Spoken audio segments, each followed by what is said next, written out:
এটি একটি সত্য ঘটনা। মুনিবা নাম করে একটি মেয়ে তার বোনের বাসায় যাওয়ার জন্য বাসা থেকে বের হয়েছিল।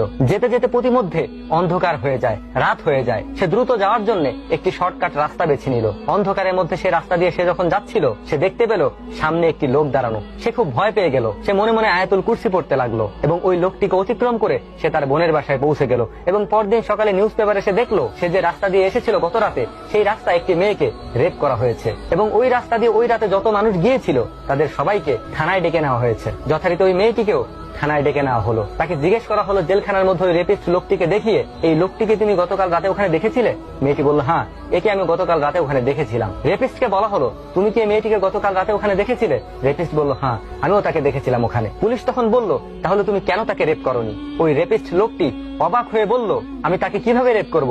তার সাথে তো আরো দুজন মানুষ ছিল। তখন পুলিশ মেয়েটিকে বলল, তোমার সাথে কি কোনো লোক ছিল? মেয়েটি বলল, না, আমার সাথে কোনো লোক ছিল না। আমি ভয়ে ভয়ে তার সামনে দিয়ে আয়াতুল কুরসি পড়তে পড়তে সেখান থেকে অতিক্রম করেছি। প্রিয় ভাই আমার, এখানে গুরুত্বপূর্ণ একটি শিক্ষা আমাদের জন্য রয়েছে, আর সেটি হচ্ছে আয়াতুল কুরসি। এই আয়াতুল কুরসির গুরুত্ব এই সত্য ঘটনার মাধ্যমে আমরা জানতে পেরেছি, বুঝতে পেরেছি যে আল্লাহ তাআলা মানুষকে কিভাবে সাহায্য করতে পারেন এ দোয়ার মাধ্যমে।